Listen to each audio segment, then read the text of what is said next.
I think you've got to steer very clear or very far away from, I'm going for a 2-to-1, 3-to-1, 4-to-1. I think that's something that's very misleading. It's very much driven by marketing. If I was to tell you, hey, sign up for my course and I'll teach you how to make 3-to-1 risk reward. Okay, it's a very, very easy marketing term. The reality is, ask any day trader to see their playbook and you'll probably find their risk reward is probably short of 1-to-1. Okay, if you go and look at all their trades over time, it's probably definitely less than 1-to-1, which will come as a surprise to most people. Okay. Don't forget, if you were just to draw a distribution curve of any strategy, so take a very simple strategy and go draw a distribution curve of the excursion, in other words, the positive excursion and how favorable that trade can look from a target perspective.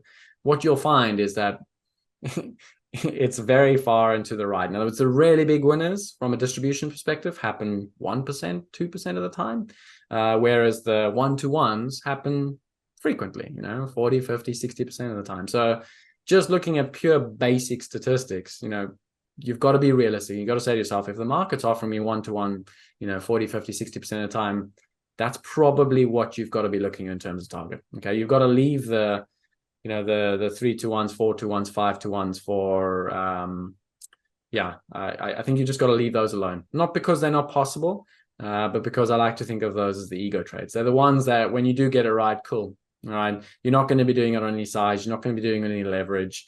It's that one that you run the one lot for and you feel like a hero and you tell your wife about it because you're so proud you sat in the market for a week. But the reality is that's not where traders make their money. Okay. Traders make their money on well-positioned, well-timed trades where they've got not oversized leverage, but they've got a good enough amount of leverage that they can make some decent money. Okay. Again, if you look at a trader's P&L and you go and plot their P&L dailies over the course of the year, you'll see 10, 15 really big up days and the rest are all very average. Okay. And this is the same for million year traders. They don't make that million by making 20, 30, 40K every single day. No, it comes very much with a couple of outlier days and the rest are sort of just average days.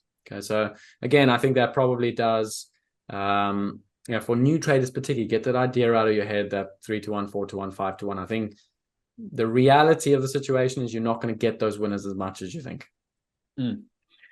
Incredibly powerful topic right there to go on. And the what we're diving into here is the reality of what the market looks like. When you get out of this, on paper or in theory, but when you actually get into the raw market, the reality is those trades where you enter and they go straight to a 5-to-1 target, those are the outliers.